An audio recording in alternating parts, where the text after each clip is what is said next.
Oh, that well-deserved vacation. The sun, the sand, the culture, the museums, the bar hopping every night, all the souvenirs that you don't need, and then boom, all that credit card debt that hits you straight in the face when you get back.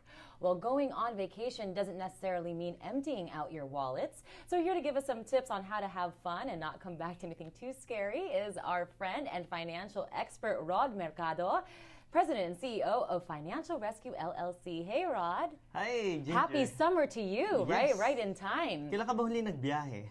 Nako, it's been a while. I want to say maybe like a year ago. Kasi, tama naman yan. Kasi karamihan naman sa atin, di ba, napakahirap magbiyahe dahil ibig sabihin, paghahanda mo, pera, maggastos. Tama ka dyan. Exactly. It's parang few and far between some of the vacations that a lot of people have. So what do you think people should do in order to maximize their time while they finally have some time away? Okay, unang-una sabi mo nga, ayaw natin pagbalik mo mula sa biyahe na nagsaya ka, haharapin mo naman kabundok na utang. Ayaw natin yan. So, meron tayong mga tip na pag-usapan yan. Unang-una, isa sa pinakamalaking binabayaran natin, hotel, di ba? Marami namang option dyan eh. Huwag ka na kumuha ng masyadong magagandang hotel.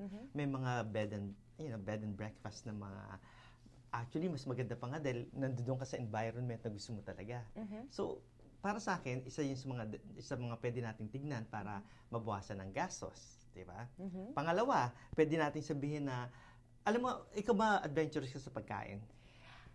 Depende. Depende, okay. Kasi ako medyo adventurous ako eh. Like, napupunta ako sa Asia, siyempre gusto mo explore, ano bang klaseng cuisine meron sila? Exactly. Diba? Well, if you're in a different country and hindi ka pa sanay sa kultura nila, diba, that's one way of really finding out kung what the culture is about when you go to a different country. Exactly. Diba, kesa naman palagi ka na lang nasa hotel, doon ka kumakain. Lumabas ka, lalo na sa gabi.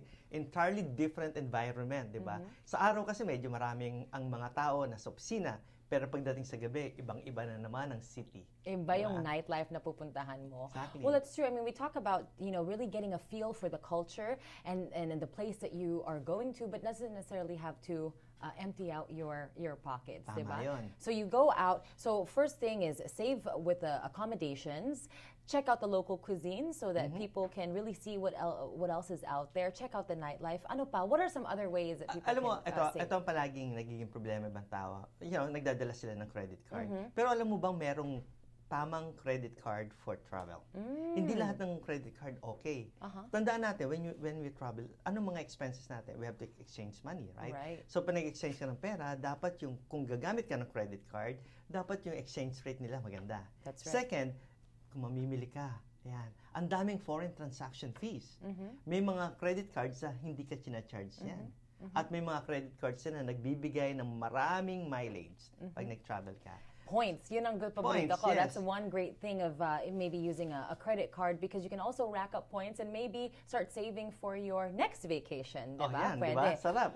But you do bring up a good point with a lot of your financial advice to not to not create debt that you don't have money to come back to and take care of. So hindi lang lahat puro swipe lang ng swipe.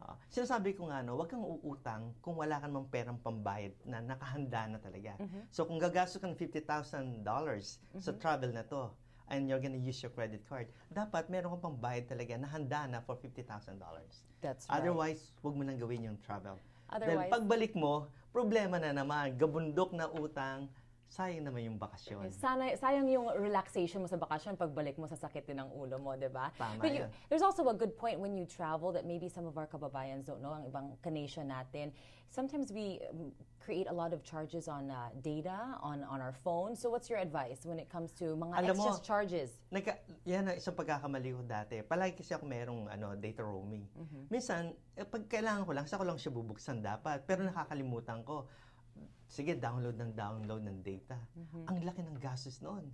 So para sa akin, kung gusto mo nang gamitin yung telepono mo, gamitin mo na sa pagkuha ng picture. Exactly. Selfie ka na mag-selfie, pero wag ka masyado magde-data roaming kasi na mag-gastos yun mabuti. Mamaya ka na lang mag-upload pag medyo naka-wifi na o pagtapos na ng bakasyon. Balik ka sa hotel mo, doon ka gamitin mo yung wifi ng hotel.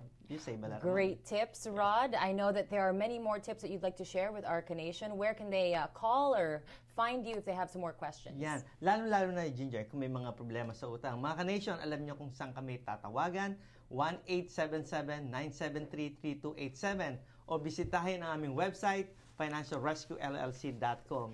Meron ho kami doong feature na pwede kayong makipag-live chat sa aming mga consultant anytime.